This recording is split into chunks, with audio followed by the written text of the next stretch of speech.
Assalamualaikum warahmatullahi wabarakatuh. Kali ini kita akan belajar mata kuliah biostatistik pertemuan 1, yaitu penjelasan tentang RPS atau rencana pembelajaran semester, apa yang akan kita pelajari selama satu semester ini pada mata kuliah biostatistik, dan konsep dasar biostatistik deskriptif. Nah, ini dia topik sebelum UTS. Yang pertama, RPS, konsep dasar biostatistik deskriptif. Pertemuan 2, pengelompokan data. Pertemuan 3, nilai pengukuran. Sampai pertemuan 6, nilai pengukuran 1, 2, 3, dan 4. Kemudian review sebelum UTS. Nah, ini 7 pertemuan setelah UTS. Konsep penyajian data, konsep probabilitas, konsep sampling, distribusi sampling, teori estimasi, distribusi normal, dan review sebelum UAS. Nah, apa saja yang akan kita pelajari? Untuk pertemuan pertama ada RPS yang sekarang sedang saya jelaskan, kemudian ada konsep dasar biostatistik deskriptif, di mana dalam materi ini saya akan ajarkan tentang data, ruang lingkup statistik, kemudian ada statistik deskriptif dan inferensial. Kemudian pertemuan kedua tentang pengelompokan data, yaitu membuat distribusi frekuensi. Pertemuan ketiga nilai pengukuran 1, yaitu terdiri dari ukuran tengah, min, median, modus. Saya ajarkan bagaimana cara menghitung data tunggal dan data berkelompok. Kemudian nilai pengukuran 2, ukuran posisi atau nilai posisi ada median, kuartil, desil, dan persentil. Kemudian nilai pengukuran 3 ada ukuran variasi atau penyebaran, ada standar deviasi, range, varian, koefisien variasi, dan min deviasi. Akan dijelaskan mengenai data tunggal dan data berkelompok. Nah, untuk pertemuan ke-6 yaitu nilai pengukuran 4, setelah sebelumnya belajar tentang perhitungan data numerik, kita belajar tentang perhitungan data kategorik, yaitu proporsi, rate, dan rasio. Kemudian pertemuan 7 adalah review sebelum UTS. Nah, setelah UTS kita akan belajar pertemuan 8 itu mahasiswa belajar tentang penyajian data, bagaimana cara menyajikan data kalau data kita kategorik dan data kita numerik. Kemudian pertemuan selanjutnya konsep probabilitas, ada hukum probabilitas, kemudian ada permutasi, ada kombinasi. Kemudian ada konsep sampling, bagaimana cara mengambil sampel, apa itu populasi, apa itu sampel. Terus pertemuan 11 kita belajar tentang distribusi sampling. Pertemuan 12 teori estimasi, ada estimasi titik dan estimasi selang, dan pertemuan ke-13 distribusi normal. Nah, setelah itu pertemuan terakhir review sebelum UAS. Nah, ini buku referensinya atau bisa buku yang lain yang dapat digunakan. Kemudian ini penilaiannya, kehadiran 10%, UTS 25%, UAS 25%, kuis 20%, tugas 20%. Kuis nilainya nanti akan langsung keluar dalam sistem. Nah, untuk tugas ini nanti ada yang dijawab dalam sistem e-learning dan ada yang diupload. Nah, apabila tugas tidak dikerjakan, maka langsung nyambung dengan kehadiran. Jadi setiap minggu itu ada penarikan data tugas yang dilingkan dengan kehadiran. Jadi jika tugasnya dikerjakan maka dianggap hadir, jika tugasnya tidak dikerjakan maka dianggap tidak hadir. Nah, ini dia kuis dikerjakan pada e-learning sesuai sesi, jadi tidak bisa digabung di akhir pertemuan semester ini, jadi harus setiap minggu itu dikerjakan kuisnya, kemudian tugas dikerjakan langsung pada sistem e-learning sesuai sesi.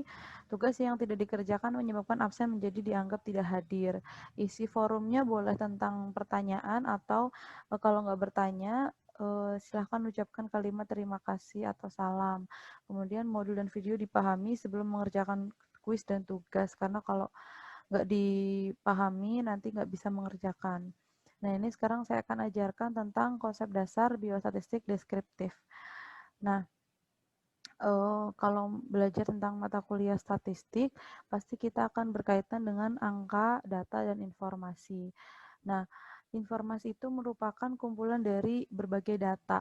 Setelah informasi terkumpul, maka akan menjadi sebuah pengetahuan. Nah, ini dia pengertian data. dan guna data yang pertama sebagai dasar dalam membuat keputusan, dasar perencanaan, alat pengendalian, dan dasar evaluasi. Nah, kriteria data yang pertama adalah valid dan reliable.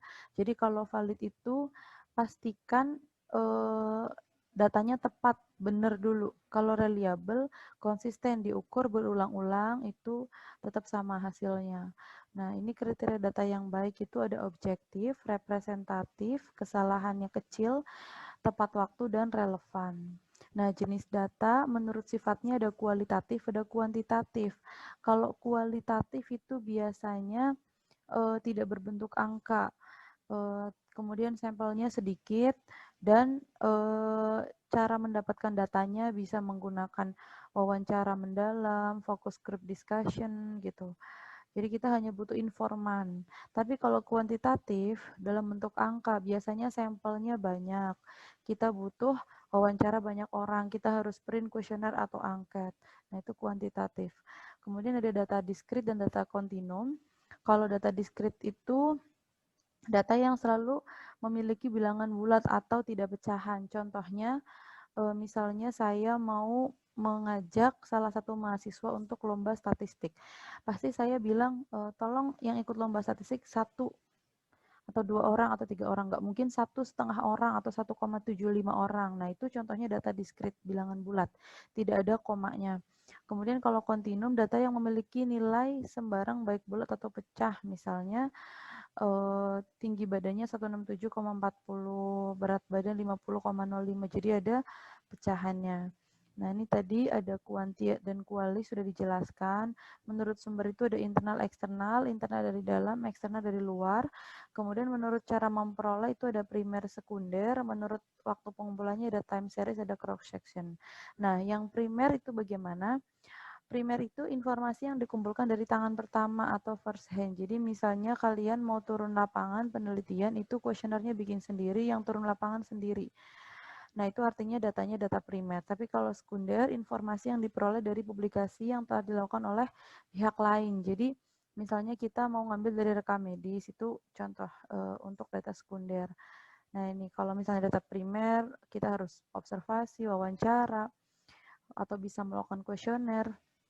Nah, kalau data sekunder kita bisa mengambil dari bisa rekam medis atau studi pustaka gitu. Nah, ini tadi internal dan eksternal sudah dijelaskan. Nah, ini data menurut waktunya ada cross section, ada time series. Kalau cross section itu kita meneliti dalam satu waktu. Misalnya saya mau meneliti tentang ketepatan coding yang diteliti dalam durasi 3 bulan.